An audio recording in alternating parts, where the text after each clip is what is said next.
Bonsoir et bienvenue à vous en direct sur Public Sénat. Voici les titres du 22h ce soir.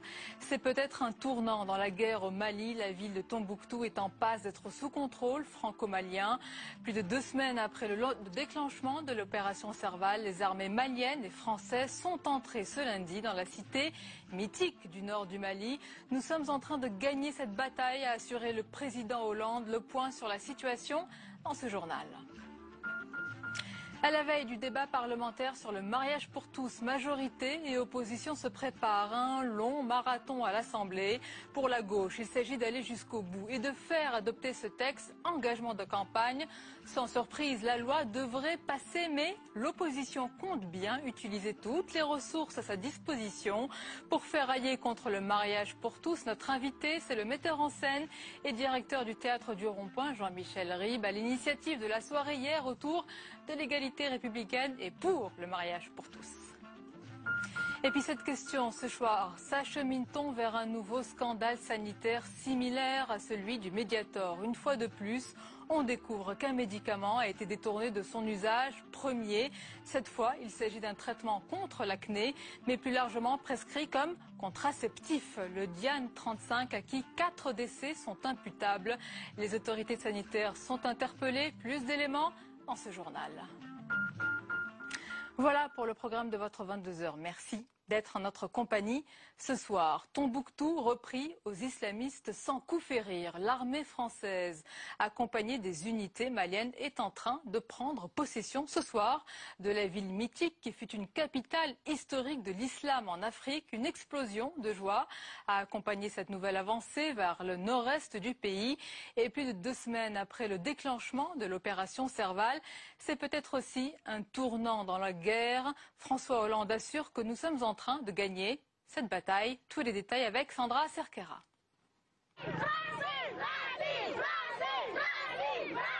Une explosion de joie et des drapeaux français affichés avec fierté. C'est la liesse après 9 mois d'oppression sous le joug des islamistes. Les habitants de Tombouctou saluent la libération de leur ville par les Français et les Maliens. Les islamistes auraient quitté la ville depuis plusieurs jours au lendemain des frappes aériennes de l'armée française. Une offensive éclair, sans aucun coup de feu ni résistance, mais les dégâts laissés sont immenses. De nombreux manuscrits détruits, un trésor national datant pour certains de près de 1000 ans. Après Gao et Tombouctou, la 3e ville du nord du pays, Kidal, considérée comme le sanctuaire des islamistes, pourrait être le prochain objectif de la coalition franco-africaine. Mais la situation sur place semble incertaine. Des rebelles touaregs du MNLA et des dissidents du groupe islamiste Ansar Dine ont affirmé aujourd'hui contrôler Kidal. Et on va écouter sur ce sujet le ministre de la Défense, Jean-Yves Le Drian, invité du 20h de TF1 ce soir. Il affirme que les missions de l'opération Serval sont remplies. C'est à l'armée malienne de prendre le relais, affirme le ministre. On l'écoute. Il y avait 2 missions de départ qui avaient été données par François Hollande. D'abord, stopper la progression des groupes terroristes vers le sud. Ça a été fait dès les premiers jours. Et puis, deuxièmement, faire en sorte, en appui des forces africaines et des forces maliennes, de reprendre les grandes villes du Nord. C'est fait. La mission est remplie. Alors maintenant, qu'est-ce qu'il reste à faire? Il y a une orientation qui a été prise, une résolution qui a été prise par les Nations Unies, qui mandate les forces africaines pour que le Mali retrouve sa liberté, sa souveraineté et son intégrité. Et la France aidera les forces africaines et maliennes. Et toujours sur ce sujet, on apprend à l'instant que le FMI débloque plus de 18 millions de dollars d'aide pour le Mali. Dans l'actualité également, la mise en cause de Diane 35, un traitement anti-acné largement utilisé comme un contraceptif depuis 20 ans. Il pose une nouvelle fois la question des médicaments prescrits en dehors des indications autorisées, comme ce fut le cas d'ailleurs pour le Mediator. L'agence du médicament rendra un rapport très attendu la semaine prochaine. Et de son côté, le laboratoire Bayer répond que les risques ont toujours été connus et clairement indiqués. Les détails avec Mathilde Bélanger. Son nom vient s'ajouter à la liste des pilules montrées du doigt par l'Agence française du médicament. Pourtant, Diane 35 n'est pas à proprement parler une pilule contraceptive. C'est un traitement contre l'acné, souvent détourné de son usage initial. Une ambiguïté que les gynécologues veulent aujourd'hui lever. La Diane 35 n'est pas une contraception en tant que telle, parce qu'en fait, l'autorisation de mise sur le marché, ce qu'on appelle l'AMM, n'a pas été faite en tant que contraception, mais en tant que traitement de l'acné. Mais effectivement, comme elle inhibe aussi l'axe hypothalamo-hypophysaire, on s'en sert comme contraceptif. Quand on prend une pilule, c'est pour un effet contraceptif, c'est pas pour un effet anti-acné. C'est-à-dire, c'est je ne veux pas être enceinte. Et si on la prend dans cet objectif-là, c'est vrai que Diane 35, c'est pas la meilleure des pilules. Un avis partagé par l'Agence du médicament qui demande de ne plus prescrire ce traitement hors de son usage initial.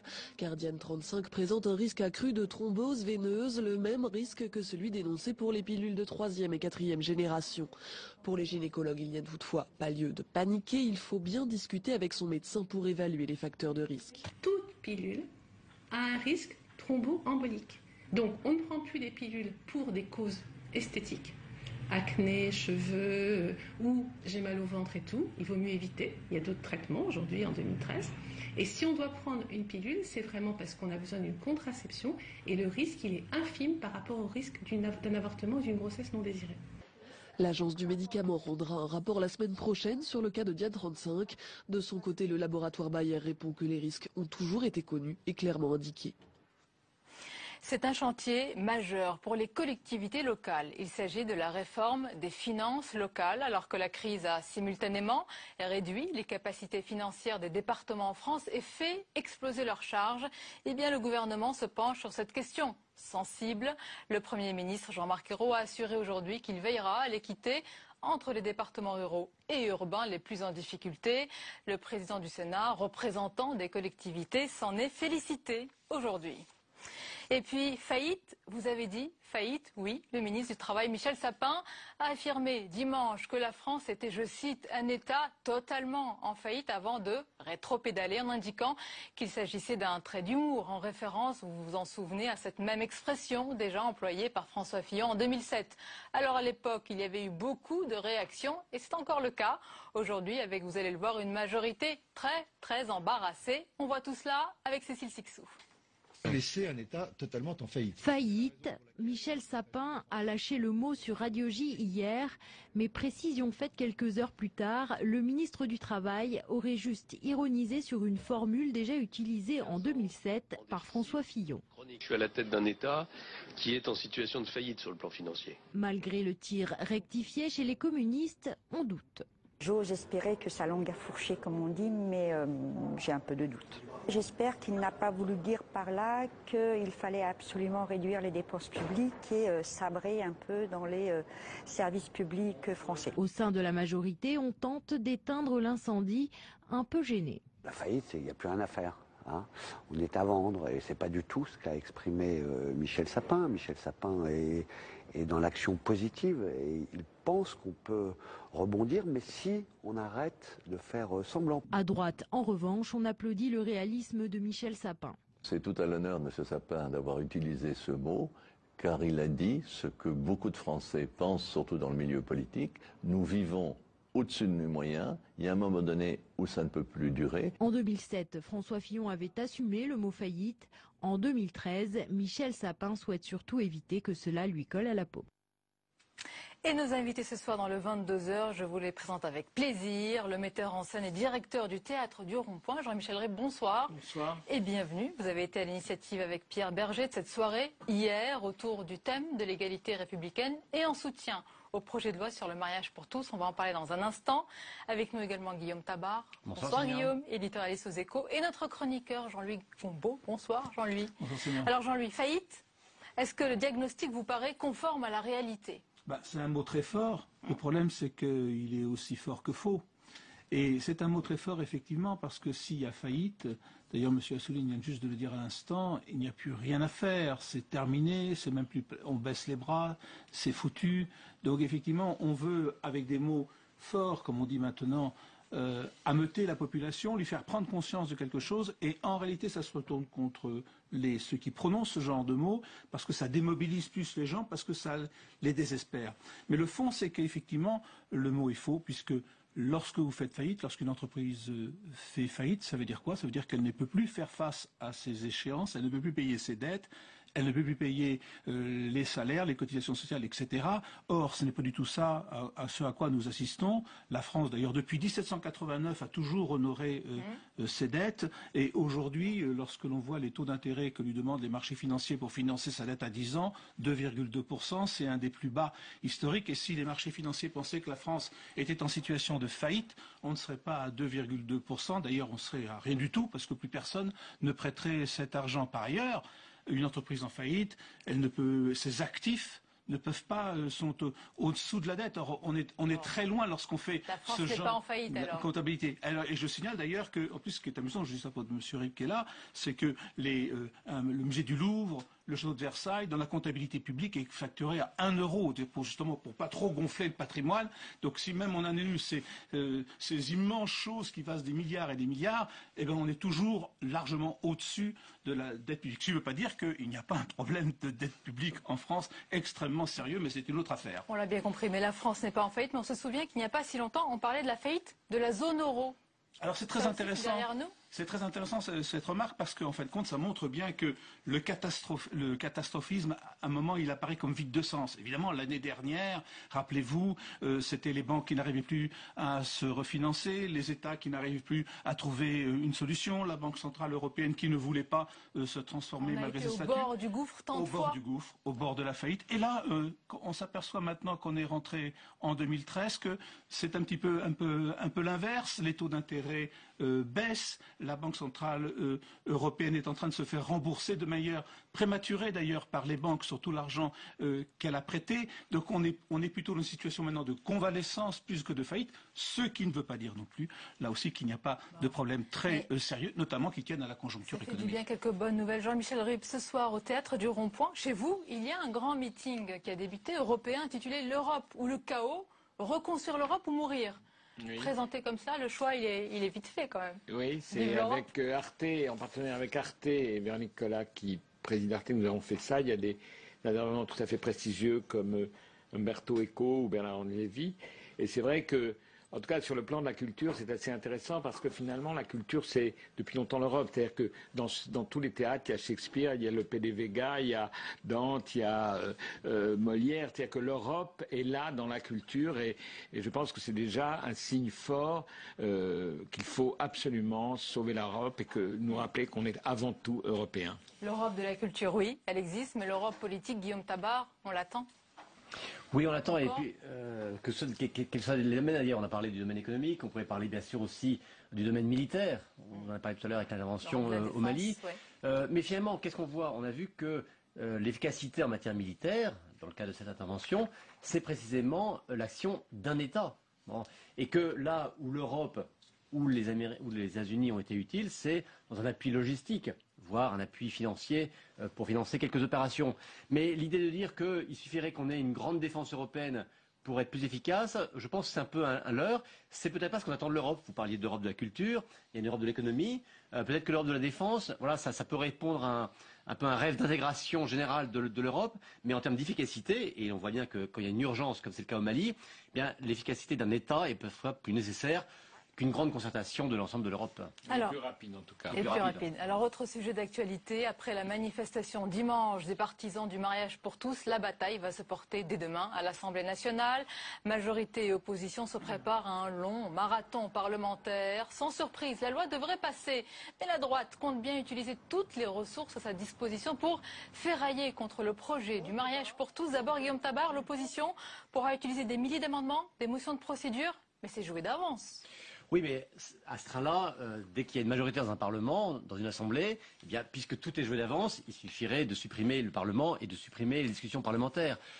C'est une constante. Hein. L'opposition, quelle qu'elle soit, la gauche lorsque la droite est au pouvoir, la droite maintenant, utilise toutes les ressources de la procédure pour, dit-elle, se faire entendre. Souvenez-vous sur les retraites, hein, avec ces piles d'amendements, Jean-Louis Debré, qui à l'époque présidait l'Assemblée, avait aussi, c'était lors de la première réforme des retraites, hein, celle de Fillon, avait symboliquement mis des piles de papier pour dire, voyez, tout ça sont les amendements. Bon, on sait bien que ce ne sont pas les amendements eux-mêmes qui vont modifier quelque chose ou qui vont empêcher l'adoption d'une loi.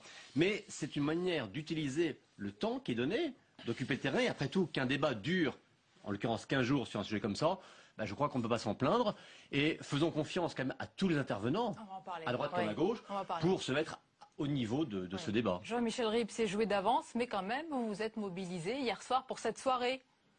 Oui, mais c'était une soirée qui n'était pas du tout basée sur des clivages politiques. C'était au-dessus de tout ça.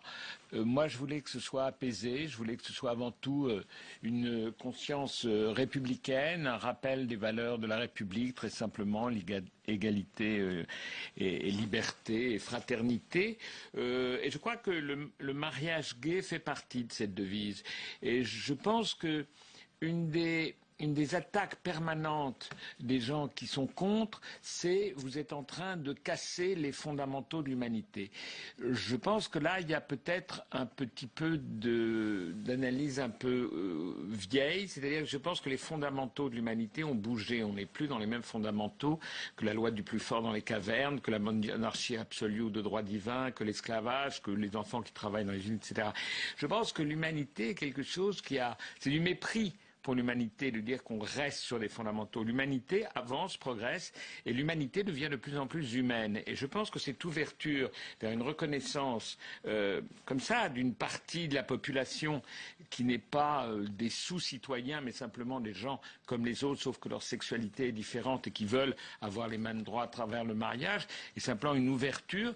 Et je suis absolument persuadé qu'au niveau même de l'opposition aujourd'hui, beaucoup de gens se rallient à cette idée simple, et c'est pas si dramatique que ça. Certains se rallient, d'autres pas. Vous n'avez pas apprécié, c'est le moins que l'on puisse dire, une déclaration de l'ancien ministre Brice Hortefeux. Pour se faire une idée, on va écouter ce qu'il a dit. C'était sur Europe 1 hier, et vous nous expliquerez pourquoi vous avez réagi vivement. On l'écoute.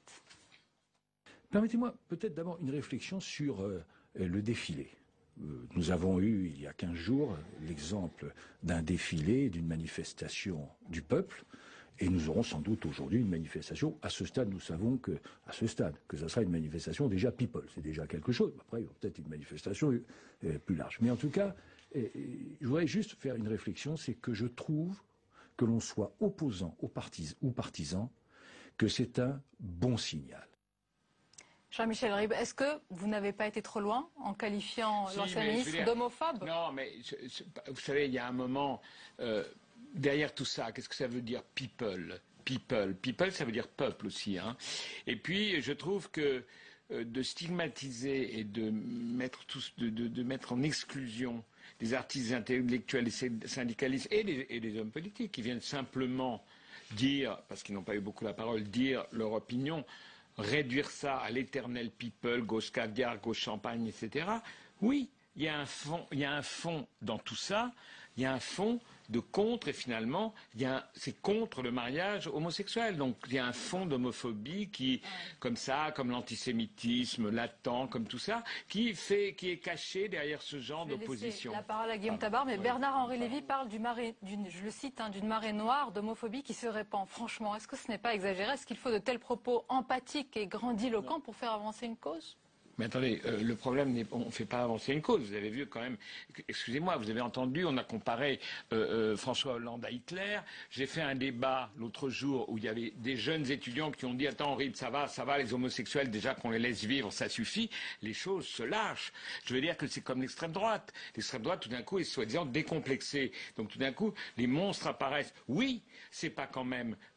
moi ni personne, vous savez, moi je suis pas, je m'en réjouis pas, je suis pas homosexuel, je suis pas dans une mais je veux dire qu'il y a un moment, ce type de droite décomplexée, de choses décomplexées, ça va. Donc moi je réplique à hauteur. Guillaume Tabar, est-ce que des digues ont lâché? Oui, moi ce qui m'étonne un petit peu dans vos propos, c'est que là, en 2-3 phrases, on a entendu les mots extrême droite, homophobie, antisémitisme. Oui.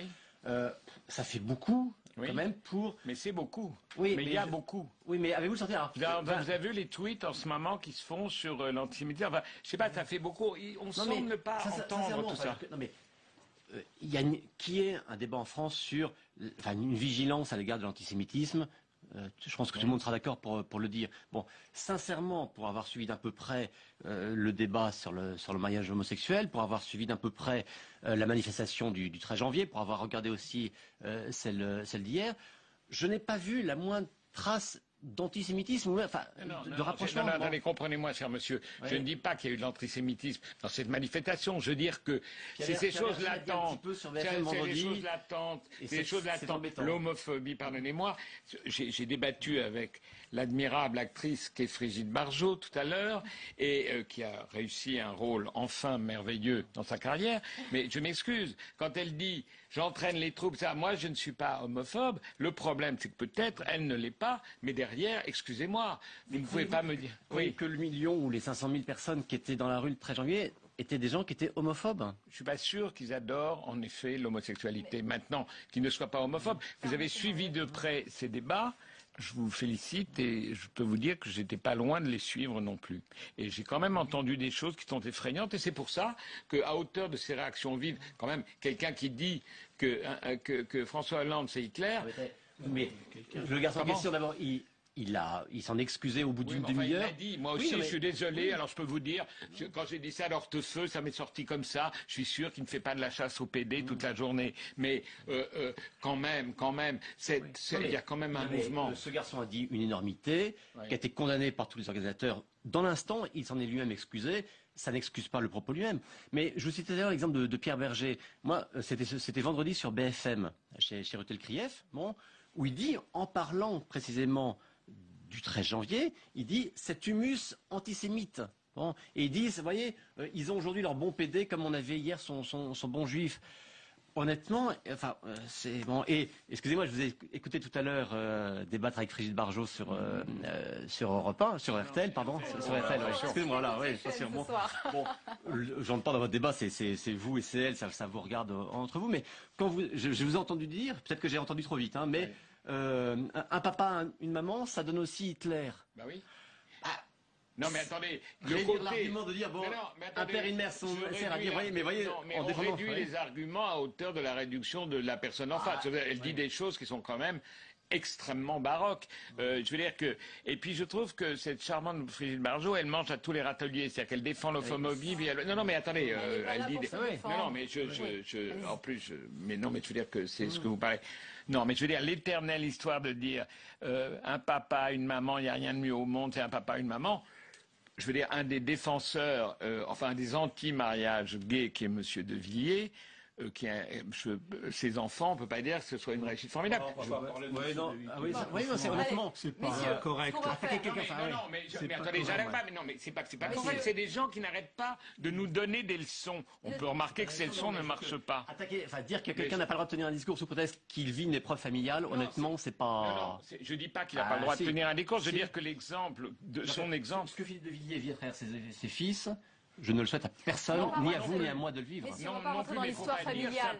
Je ne défends pas Villiers sur ce point. Non, mais je veux dire que ce n'est pas du tout, quand il dit que le papa et la maman sont le secret ou la recette du bonheur, je trouve que c'est un peu exagéré. C'est un peu exclure tous ces gens qui ont sauvé des gosses qui viennent des orphelinats et qui ont donné de l'amour à des enfants qui ne sont deux pères ou deux mères et qui... Il y a quelques mois, la garde des Sceaux, Christiane Taubira, parlait, je cite, d'un projet de civilisation. Elle ne revendique plus aujourd'hui qu'une réforme de société. Est-ce que pour vous, c'est un projet de civilisation ou est-ce que c'est une réforme de société comme une autre? Non, je pense, écoutez, je crois que ce débat, en effet, s'enflamme et vous avez honte de dire qu'il a des excès. Des deux côtés, j'en suis tout à fait conscient.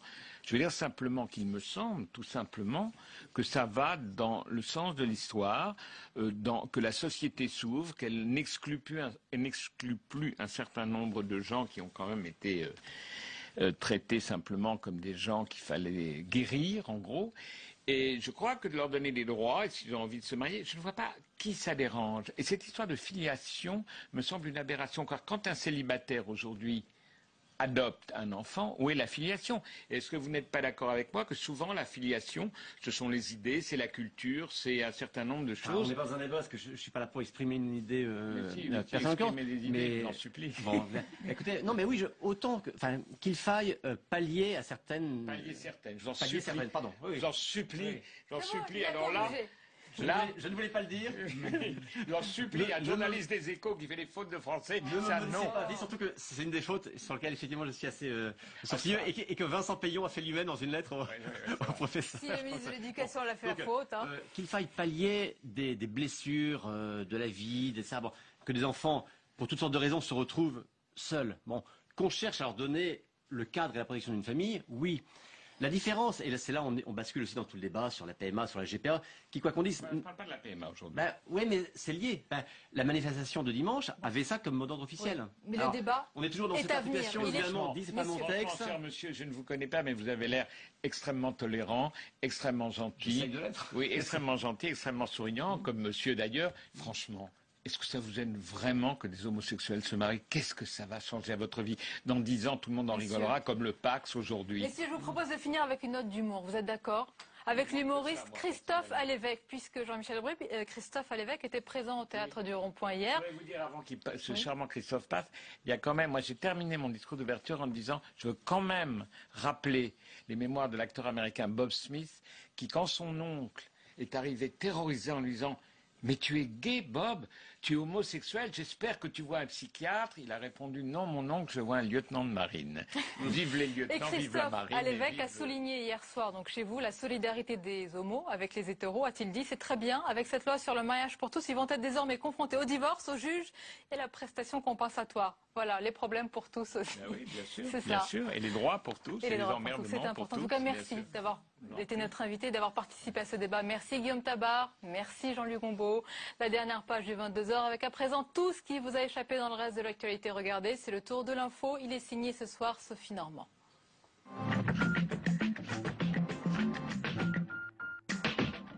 Pas de répit en Égypte, les affrontements continuent au Caire entre manifestants et policiers.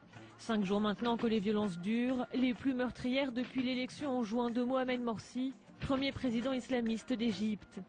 Une cinquantaine de personnes sont mortes depuis le début de ces affrontements à Port Saïd, Suez et Ismaïlia, 3 provinces du nord-est du pays où Mohamed Morsi vient de décréter l'état d'urgence, ainsi qu'un couvre-feu nocturne pour 30 jours. Cela ressemble à un passage de relais. En tout cas, l'interview croisée de Barack Obama et Hillary Clinton sur CBS fait grand bruit. 20 minutes d'entretien à 2 voix au cours duquel le président des États-Unis ne tarit pas d'éloges sur celle qui sera bientôt son ex-secrétaire d'État. Je voulais juste avoir la chance de dire merci publiquement parce que je crois que Hillary restera parmi les meilleurs secrétaires d'État que nous ayons eus. Voilà de quoi alimenter les spéculations sur une éventuelle candidature d'Hillary Clinton à la présidentielle de 2016, même si la principale intéressée répète depuis des mois vouloir reprendre une vie privée. Ambiance tendue ce matin au Nez-sous-Bois. Après 10 jours d'arrêt, l'usine PSA Peugeot Citroën a rouvert, mais sa chaîne de production a été immédiatement bloquée par les grévistes. Cette usine doit fermer ses portes en 2014 dans le cadre d'un plan de restructuration. Il prévoit la suppression de 8000 emplois, auxquels s'ajouteront 1500 départs non remplacés. Après un dimanche passé en famille dans le Nord, Florence Cassel était de retour à Paris aujourd'hui. Libérée mercredi après 7 ans de prison au Mexique, elle a été reçue à déjeuner par Nicolas Sarkozy rue de Miromesnil, dans les bureaux de l'ancien chef de l'État. On s'est embrassés, je l'ai remercié pour tout son soutien, tout ce qu'il a fait pour moi. C'était un grand moment et ça a été très convivial, très chaleureux. J'attendais ce moment avec beaucoup d'impatience depuis tellement d'années. Dès sa libération, Florence Cassel avait reconnu le rôle déterminant joué par Nicolas Sarkozy, lui qui avait pris position pour son dossier.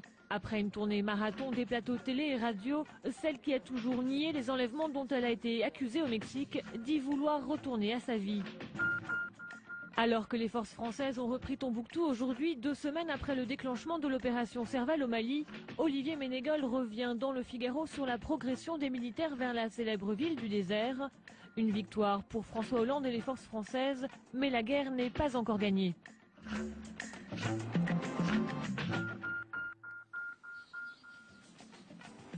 Et c'est la fin de ce journal. Merci d'être de plus en plus nombreux à nous suivre à 22h. Merci donc de votre fidélité. Tout de suite, votre documentaire du lundi soir intitulé L'Espion vous salue bien et je vous salue aussi. Belle soirée, à demain avec plaisir.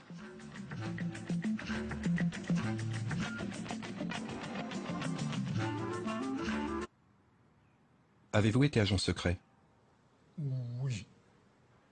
Avez-vous été membre du service action des services secrets français? Peut-être. Avez-vous participé à la création des nageurs de combat? Oui. Officiellement, avez-vous participé à des actions de sabordage de navires? Certainement pas. Avez-vous participé à des actions homicides?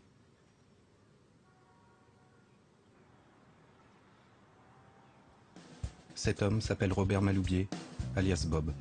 Sa vie d'agent secret est digne d'un roman d'aventure. Voici ce qu'il a bien voulu nous raconter.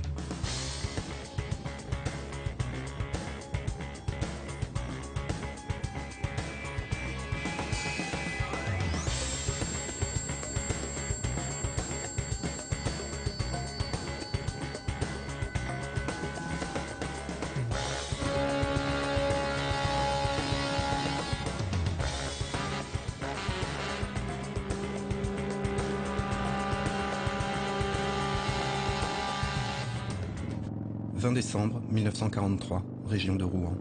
La France est occupée par les troupes nazies. Bob Maloubier a pour mission d'aller réceptionner un parachutage de matériel britannique à quelques kilomètres de là, à Elbeuf. Soudain, il est arrêté par une patrouille de gendarmes allemands. Le jeune Maloubier doit les suivre à la commandantour. Un gendarme prend place derrière lui sur la moto et lui colle son arme dans le cou. Il faisait très froid, cette période à 11 h du soir, il faisait moins 10. Et on a roulé jusqu'ici. Et puis moi, je ne sais pas où on allait, mais j'ai vu tout d'un coup ce bâtiment ici avec une petite lumière. Je suis avec une petite lumière, j'ai jugé, ça, à mon sens, c'est la mairie, ça, c'est la commandantour. La voiture a viré sur la droite vers ici.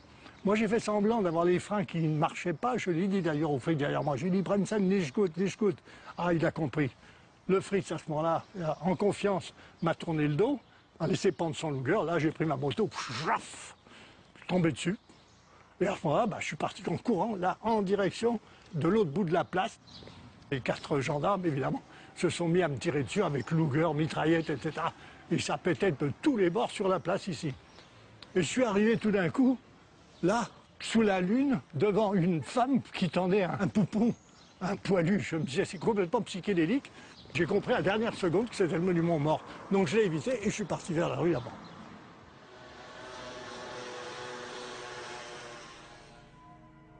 En passant le monument aux morts, là, j'avais reçu une balle dans le dos. J'avais du sang qui me venait au poumon. De toute façon, à la bouche, je crachais. Je savais que j'avais été touché assez méchamment. Donc j'ai couru quand même comme un dératé.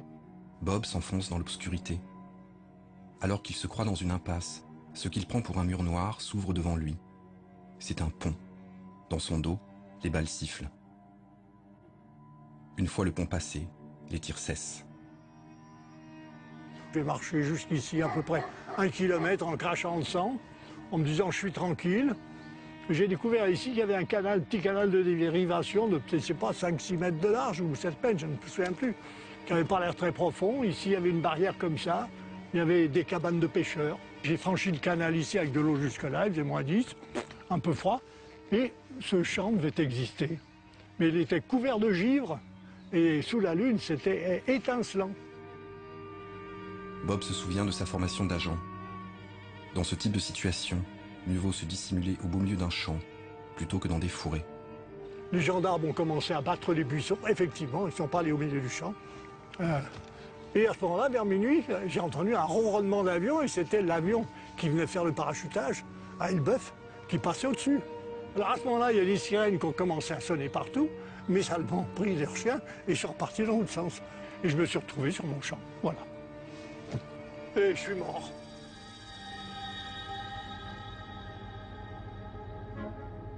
Bob Maloubier est déjà mort à l'âge de 4 ans. Dans la maison familiale de Neuilly, le gosse court dans la cuisine quand il trébuche sur une bassine d'eau bouillante. Gravement brûlé aux jambes, il est donné perdu. Mais au bout de 2 mois d'immobilisation dans du tulle gras, il remarche miraculeusement. Robert Maloubier est né le 2 février 1923 dans la bonne bourgeoisie de Neuilly-sur-Seine. Sous l'impulsion du père, le jeune homme et son frère aîné Jacques pratiquent le sport à haute dose au sein du très sélect Racing Club de France. On nage, on court, on joue au tennis avec les champions de l'époque. Voici les parents, Eugène et Henriette. Ils se sont rencontrés à New York. Leur niveau d'études est exceptionnel pour l'époque. À la maison, on parle 6 langues et surtout l'anglais sans accent.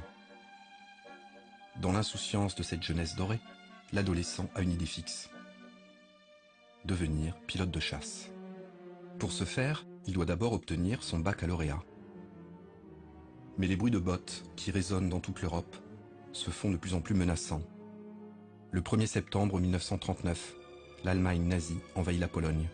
Le 3 septembre, la France et la Grande-Bretagne déclarent la guerre à l'Allemagne.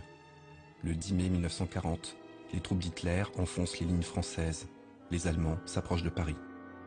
La famille Maloubier décide de gagner Bordeaux. Moi, je voulais être pilote de chasse. Donc, mon père me dit, chaque fois que tu veux être pilote de chasse, il faut que tu travailles tes maths. C'était horrible en maths, mais... Donc, tu vas passer ton bac, et après, tu nous rejoins à Bordeaux. Voilà. Donc, quand je me suis présenté au lycée Janson pour passer le bac, il y avait une notice en disant, en raison de l'événement, le bac est reporté à une date ultérieure. Alors, je suis parti en vélo, le lendemain matin, là, tout autour de Paris, les dépôts de carburant brûlaient, c'était apocalyptique. Il y avait un brouillard, une fumée invraisemblable qui piquait les yeux. Il faisait très beau, mais on n'y voyait rien. C'était fantomatique, quoi.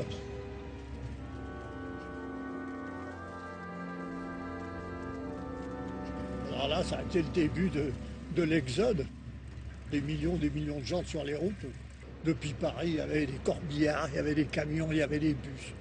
Il y avait des enfants qui conduisaient des voitures, puisqu'il n'y avait plus d'hommes, tout ça, c'était... Ils jouaient aux auto-tamponneuses, ils s'engueulaient, c'était les grands temps d'écrincer les vitesses, mais ça avançait d'un pas de temps en temps, si tu veux. À ce moment-là, les Stukas ont commencé à bombarder. Ça descendait, les malheureux gens qui avaient mis des matelas sur le toit des voitures pour se protéger, tout ça partait en morceaux.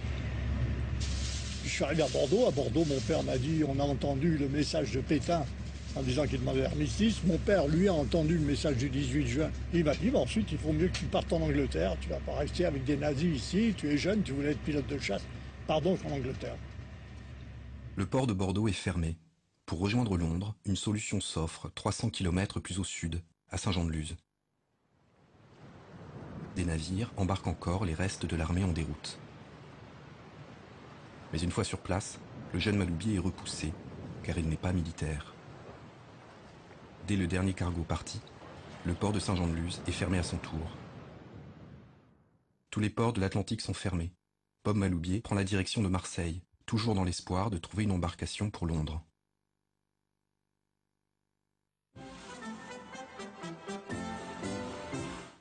Le 22 juin 1940, l'armistice entre la France et l'Allemagne est signé. La France est coupée en deux. Au nord, c'est la zone occupée. Au sud, c'est le régime de Vichy, dirigé par Pétain et qui collabore avec les nazis. 1941. Depuis des mois, Bob tente de trouver un bateau à Marseille, sans succès. Il fréquente Rému et d'autres stars de l'époque, et vit d'expédients en attendant que la situation se débloque.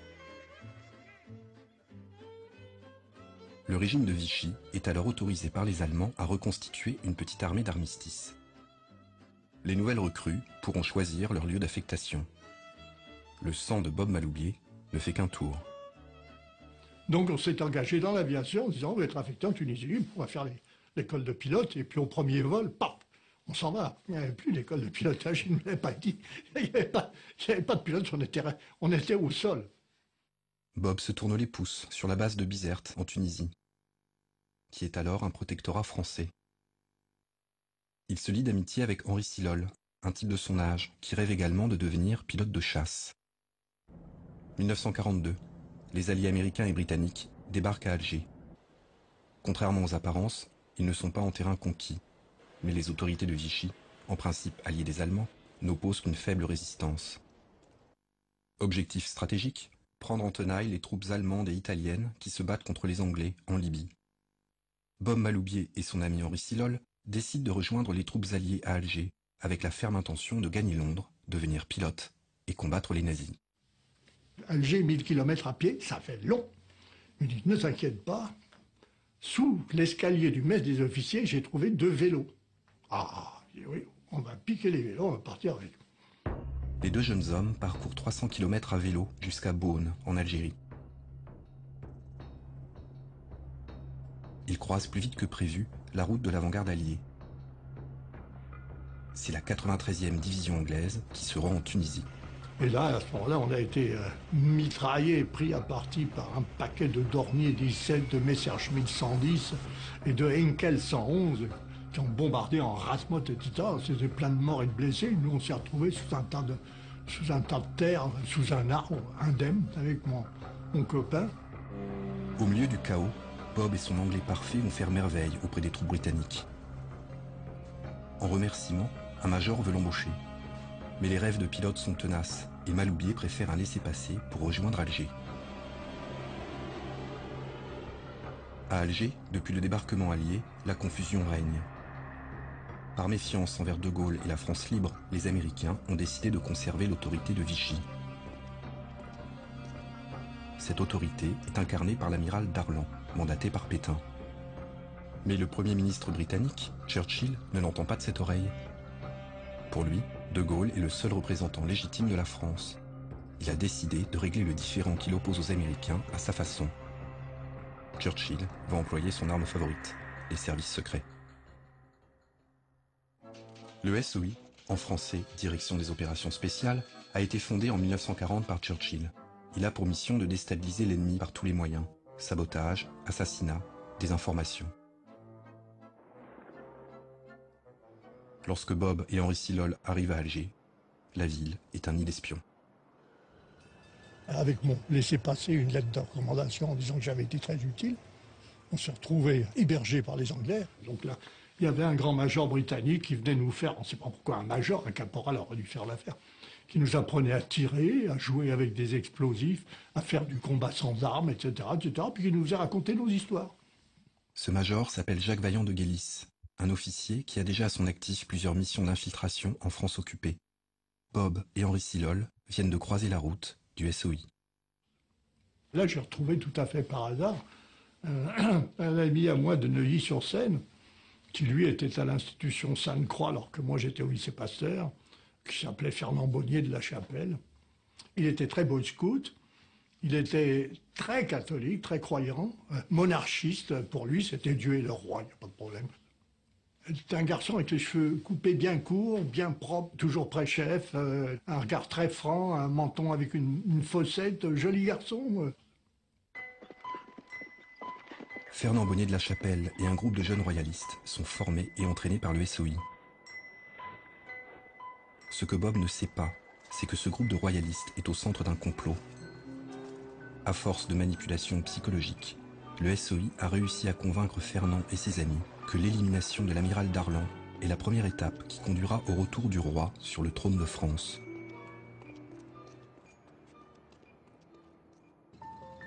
Nous sommes le 24 décembre 1942, dans la matinée.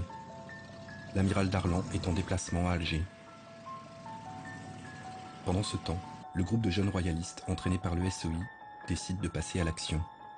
Il tire à la courte paille et le sort désigne Fernand Bonnier de la Chapelle. Lorsque l'amiral Darlan arrive vers 15 h au siège du Haut-Commissariat d'Afrique du Nord, il ne sait pas qu'un jeune homme a sollicité une audience dans la matinée.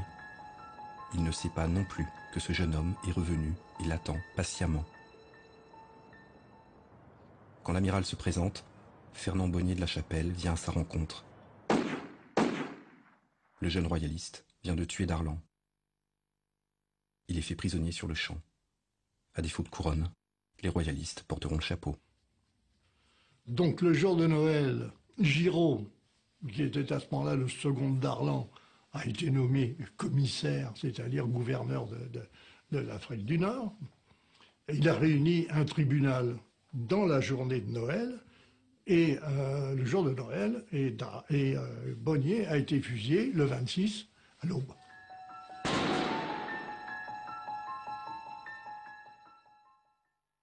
Le problème d'Arlan est résolu, ni vu ni connu.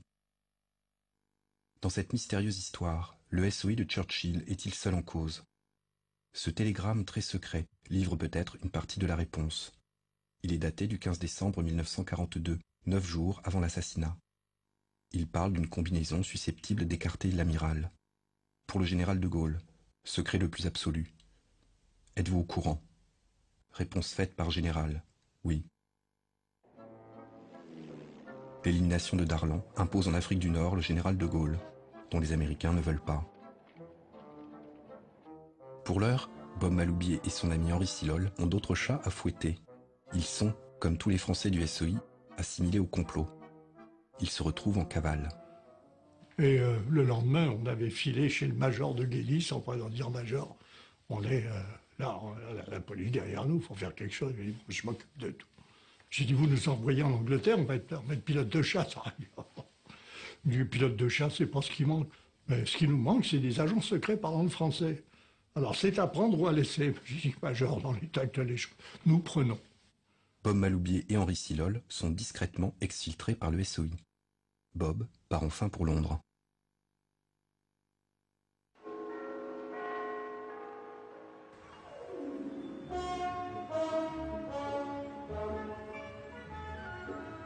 Une fois sur place, Bob et Henri sont versés automatiquement dans la section française du SOI. Leur véritable formation au métier d'agent secret commence. Au sein de la Beginning School, la sélection est impitoyable.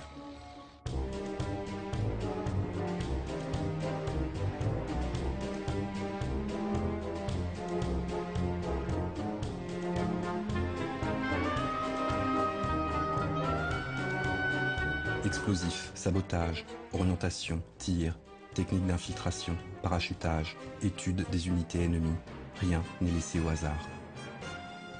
Et puis il y a l'essentiel qui ne s'apprend pas. Être agent du SOI, c'est avoir des nerfs d'acier. C'est aussi être capable de vivre dans la clandestinité avec la perspective d'être arrêté et torturé, de mourir seul, sans reconnaissance. On nous a dit, le week-end, vous allez en ville, vous allez au cinéma, vous faites ce que vous voulez, il n'y a qu'une seule chose, il y a un pub, c'est-à-dire un café qui s'appelle le Red Lion, le lion rouge. Red Lion en Angleterre, on en trouve des centaines. Hein. Disons, là, vous ne devez pas aller. Pourquoi? On n'en sait rien. Notre ami Silhol, un jour, rentre et me dit, j'ai trouvé une mignonne, elle m'a donné rendez-vous au Red Lion Pub. Moi, je dis, tu es fou, c'est interdit à l'heure et l'heure. Bon, il me dit, tu rigoles, il dit, le SOI a d'autres chats fouettés que de mettre des mouchards déguisés en pompe à bière dans un bistrot, n'est pas question, quoi. Donc il fait comme tu veux, nous on est partis, on est allés au cinéma, on est rentré le soir, et quand on est rentré sur son lit, il y avait un petit mot qui était mis en disant, je ne sais pas pourquoi, je suis convoqué à Londres, à bientôt les amis. Voilà, mais on ne l'a jamais revu. Jamais. La disparition d'Henri Silhol reste un mystère. La jeune femme qui l'a attiré au Lion Rouge, lieu interdit, ressemble à s'y méprendre à un test de fin de formation générale. Place à la spécialisation. Bob Maloubier est envoyé à l'école de démolition de Hertford, à 1h30 au nord-est de Londres. Il devient saboteur du SOI. L'école de démolition de Hertford, c'était 4 semaines, hein, où on ne faisait que de l'explosif. L'explosif industriel. D'abord, le travail de l'explosif, c'est les points sensibles de toutes les machines, c'est-à-dire qu'il y avait un parc avec toutes les sortes de machines possibles et imaginables, et ensuite des visites pendant 4 semaines, pratiquement, presque tous les jours, d'une centrale électrique, d'un haut fourneau, d'une gare de triage. Je visitais toutes les installations industrielles, de façon à savoir exactement quoi faire, où attaquer. En plus, il y avait toute la théorie au tableau, hein, à apprendre par cœur. Bob Maloubier est désormais lieutenant de l'armée britannique, agent secret du SOI. Il intègre le réseau Salesman. Traduction française, vendeur ou représentant de commerce. Salesman est dirigé par le major Stanton. Stanton ne s'appelle pas Stanton, mais Philippe Hiver. C'est un juif français, ancien journaliste, agent du SOI depuis le début de la guerre. Rouen. C'est ici, en 1943, que le tout jeune agent du SOI effectue sa première mission de sabotage. Bob a 20 ans. La cible, la centrale électrique située de l'autre côté de la Seine. On a sauté dans la salle de contrôle qui est en même temps le poste de garde. On a ficelé les vigiles sur les fauteuils, on les a bâillonnés. On est rentré dans l'enceinte des transformateurs et j'ai commencé à les attaquer, c'est-à-dire à placer ces charges que vous voyez là entre les ailettes, avec ou sans aimants. À l'époque, on mettait des aimants. Enfin, c'était les mêmes charges que ceci, d'ailleurs. Là-dedans, pouvant exploser à l'aide de ce cordeau détonnant. qui est le même que celui de la guerre, d'ailleurs, il n'a pas changé, qui détonne à environ 8500 mètres secondes, c'est très facile. Pour faire sauter l'ensemble, on prend un crayon, voilà, c'est un crayon chimique, on presse une ampoule ici d'acide, qui ronge un fil qui retient un percuteur qui est poussé par un ressort, on retire éventuellement la clavette ici, qui est la clavette de sécurité, et quand ceci explose, ça fait une douille de 6 mm, fait sauter un détonateur qui est relié à ce cordon détonnant, dans ce sens-ci, avec un bout de Chatterton, etc. Et puis là, c'est conduit à la charge, et que l'explosion se propulse à la charge une demi-heure après, environ. C'était le retard de ces crayons. Bob Maloubier et son équipe agissent vite. Ils placent les charges explosives aux 4 coins de la centrale. Une fois l'opération terminée, mes hommes sont partis chacun de leur côté. Moi, je suis parti en vélo le long de la Seine. Une demi-heure sont passées, rien ne se produisait. Je me dis, c'est inquiétant. Et puis j'ai pensé à une chose, c'est qu'étant donné le froid à ce moment-là agissait sur l'acide et prolongeait les retards. C'est-à-dire que ça a sauté environ 40 et quelques minutes, entre 40 et 45 minutes. Derrière moi, j'ai été soulagé quand j'étais sur le bord de la Seine en train de filer vers Rouen, pédaler vers Rouen. J'ai eu tout d'un coup un feu d'artifice extraordinaire en mon dos. Je me suis retourné et j'ai vu que la centrale brûlait. Donc ici, ces lignes à haute tension de 33 000 volts n'ont rien produit pendant assez longtemps. Pendant cet hiver 1943, Bob Maloubier enchaîne les missions au sein du réseau Selzman. Et c'est ainsi qu'il se retrouve en route pour réceptionner un parachutage à Elbeuf. Et c'est ainsi qu'il se retrouve agonisant dans un champ avec une balle dans le corps. Lorsqu'il reprend connaissance, il est 5 heures du matin. Son corps est couvert de glace. Bob Maloubier se relève et trouve la force de rejoindre la voie ferrée. Il marche en direction de Rouen.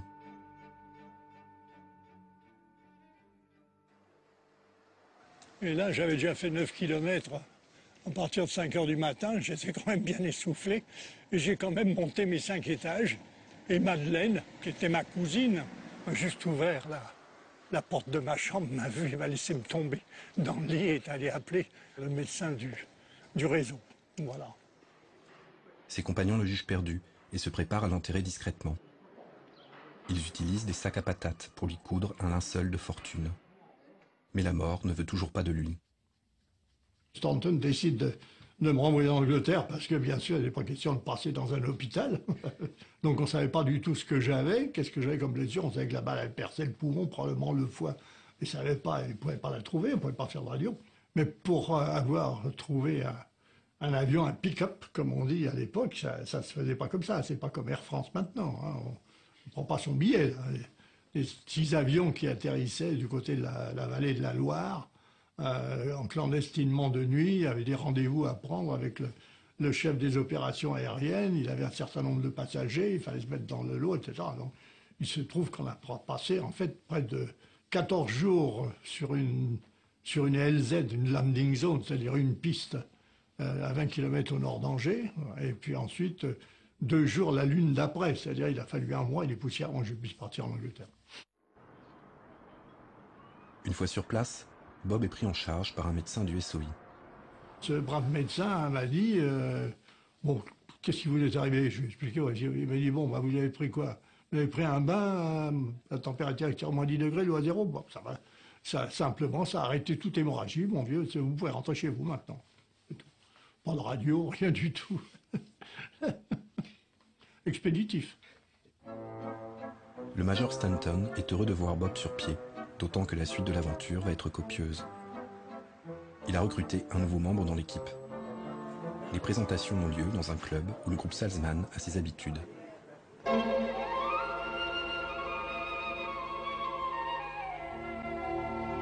C'est le soir, donc j'ai rencontré une fille ravissante, petite, en robe noire très chic, avec fume cigarette, qui m'a dit « Je suis Violette, je suis votre futur courrier ».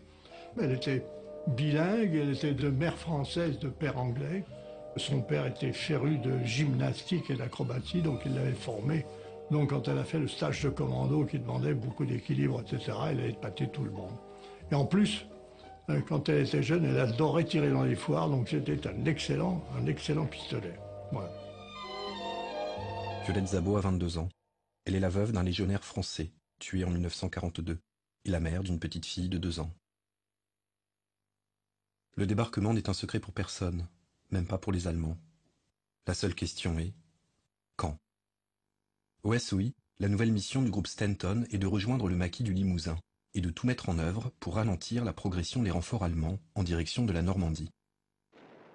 L'opération Overlord est lancée le 6 juin 1944.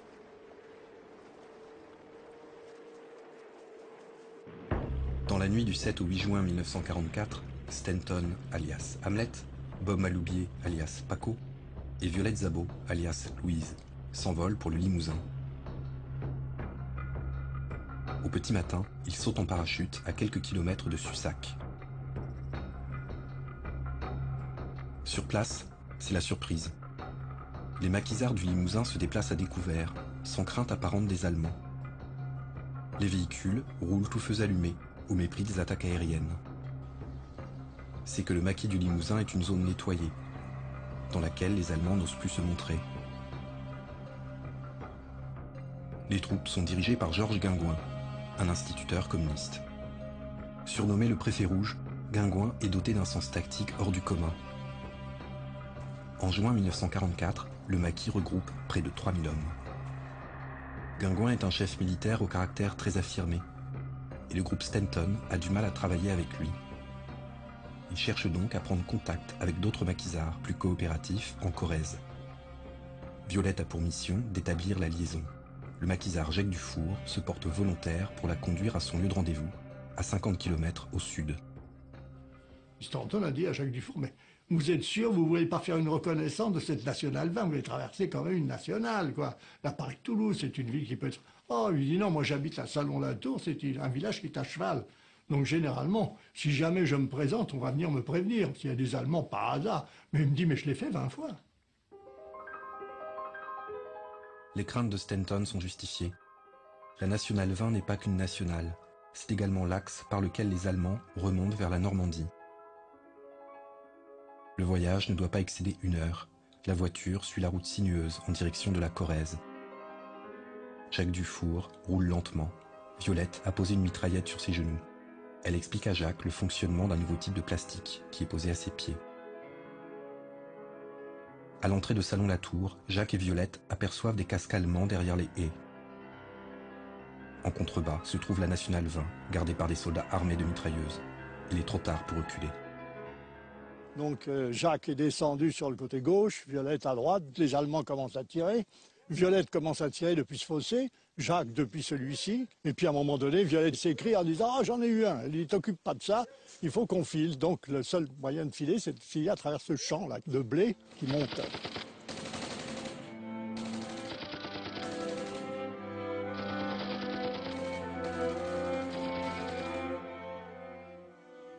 La cheville de Violette a craqué, elle est tombée par terre. Elle a dit à Jacques, maintenant tu me laisses, tu vas prévenir Philippe et Bob que les Allemands sont là. Laisse-moi là. Elle n'a pas voulu la laisser, elle a insisté en disant, je suis lieutenant de l'armée britannique, tu n'es rien, tu dois m'obéir. Et à ce moment-là, il l'a laissé, il a filé jusqu'à la voie ferrée. Jacques Dufour traverse le pont qui surplombe la voie ferrée en courant. C'est la porte du maquis. Pendant ce temps, Violette est capturée. Elle est embarquée dans un commande-car allemand qui file à la poursuite de Dufour. Lorsque le véhicule s'arrête à la porte du maquis, le seul témoin de l'histoire, Jacques Dufour, est planqué à quelques mètres de là. Dans le commande-car, il y avait Violette qui était debout à côté d'un lieutenant SS de la Das Reich qui lui demande, je crois en anglais d'ailleurs, qui lui demande « Et votre ami, où est-ce qu'il est ?» Elle dit « Mon ami, il a sûrement dû filer. » Elle lui a montré le pont, elle a dû filer il y a longtemps. Violette est transférée à la prison de Limoges. Le groupe Salzmann décide de la faire évader. Baptiste, un jeune maquisard, effectue une reconnaissance.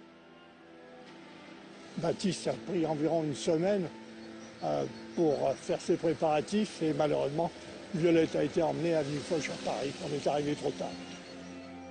Sur ordre direct d'Adolf Hitler, Violette est exécutée en janvier 1945 avec 2 compagnes du SOI au camp de Ravensbrück, près de Berlin.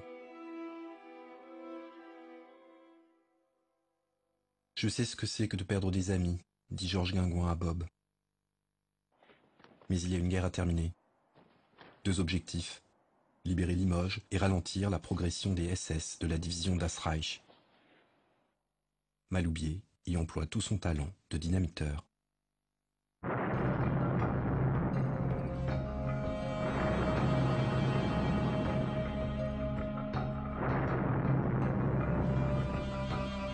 J'en faisais sauter 2 par nuit à peu près. Tu mets 4 charges entre les rails dans un sens, 4 charges dans l'autre sens, c'est ce qu'on appelle des charges en ciseaux.